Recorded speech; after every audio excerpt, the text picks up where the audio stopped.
ಯಾಕಂದ್ರೆ ಬಿಡ್ರಿ ಮಗ ಯಾಕ ಬೊಬ್ಬನಿ ನಾಡಿಗೆ ನಾವು ಮೂರವರೆಗೆ ನಾವು ಊರ ದಾಟೋನಿ ಕೇಳಿಲ್ಲ ನಾವ್ ಹೇಳಿದ್ದೇನ ಚಪ್ಪಾಳೆ ಹೊಡಿ ಅಂತೀವ್ರಿ ಕ್ಯಾಕಿ ಹೊಡಿ ಅಂತೀವ್ರಿ ನಿಮ್ ಕೆಲಸ ಏನ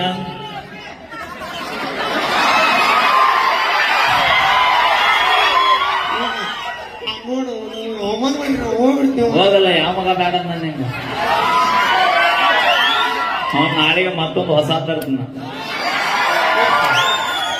ಎಷ್ಟು ದಿನ ಇರ್ತಾಳಕ್ಕೆ ಅಪಿ 300 ಕುರಿ ಅದ ಅನ್ನೋದು ಇಂಪಾರ್ಟೆಂಟ್ ಅಲ್ಲ ಕುರಿ ಒಳಗ ಎಷ್ಟು ಟಗರ್ ಅದ ಅನ್ನೋದು ಇಂಪಾರ್ಟೆಂಟ್ ಆಗೈತಿ ಈ ಗಂಟ್ಲ ಬರಕ್ ನಾವ ಬರಬರೈತಿ ಈ ಗಂಟ್ಲ ಬರಕ್ ನಾವ ರೊಟ್ಟಿ ಅಡಿಗೆ ಪಲ್ಯ ಮಾಡಿ ನಾವ ಹಾಕಿವಿ ಏನ ಇದು ಚೀರ್ತಲ್ಲ ಈ ಗಂಟ್ಲ ಬರಕ್ ನಾವ ರೊಟ್ಟಿ ಪಲ್ಯ ನೀ ರೊಟ್ಟಿ ಪಲ್ಯ ಮಾಡಿ ಹಾಕಿರ್ಬಹುದು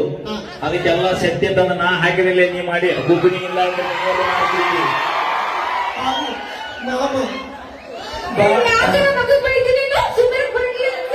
ಇಬ್ರು ಅಕ್ಕ ತಂಗಿ ನೀವು ಮುಂಜಾನೆ ಖಾಲಿ ಆಗಿರನ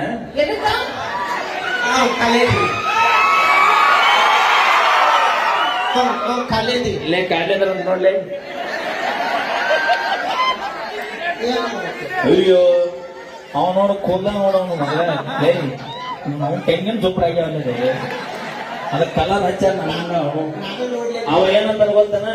ಏನ ನಾಳೆ ಮುಂಜಾನೆ ಖಾಲಿ ಇದ್ರೆ ಇಬ್ಬರನ್ನ ಕಳಿಸಿ ನಾವು ಬಾಂಕ್ ಮಾಡ್ತೇನೆ ಅಂತ ಬೀಜ ಏನಂದ ಹುಡುಗ ಇನ್ನ ಬೀಜ ಎಷ್ಟು ದೊಡ್ಡ ಗಿಡ ಎದರ್ಲಿ ಅಂತ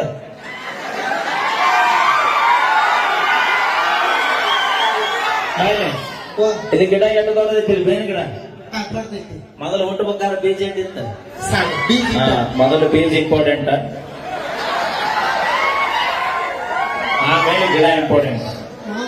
ಮಾಮ ಅನ್ಬೇಡ ಯವ್ವ ಮಾಮ ಅಂದಂದ 2 ಎಕರೆ ಎಲ್ಲ ತೂಸಿ ಹೋಗೈತಿ ಅಭಿಯಾನ ನನ್ನ ನಾನು ಬಡವ ಇರಬಹುದು ದಿನ ದುಡ್ಕೊಂಡ್ ತಿನ್ನಬಹುದು ಆದ್ರೆ ಇನ್ನೊಬ್ಬರ ಆಸ್ತಿಗೆ ಆಸೆ ಪಡೋ ಮಗ ಅಲ್ಲ ನಂದು 1 ಎಕರೆ ಹೊಲ ಐತಿ ಅದ್ರಾಗ ಆಟ ಪಿಕ್ ತೆಗ್ಯಾವನ ಮಂದಿ ಹೊಲ ಬೇಯಿಸಿದ್ದಂದ್ರೆ ಅಡ್ಡಾಡೋ ಮಗ ಅಲ್ಲ ಮಂದಿ ಹೊಲ ನೀವು ಪಾಲಿಲೆ ಕೊಟ್ರೆ ಮಾಡಲ್ಲ ಪಾಲಿ ಕೊಟ್ಟ ಇಲ್ಲ ಕೊಟ್ರೆ ಕರು ದಿನ ಕೊಡುವಾಗಿಲ್ಲ ನಿಮ್ ಹುಡುಗರು ತಂಡ್ಯಾಗ ತಿಂಡಿ ಬಿಡಿಸ್ಬೇಕು ಅದು ತಂಡಿ ಈಗ ಸಾಕು ಬ್ಯಾಸಿ ಜನ ಬೀಚಿನ ಟೈಮ್ ಏನು ನೋಡಮ್ಮ ನಾ ಇವತ್ತು ಹೋಗ್ಬಿಟ್ಟು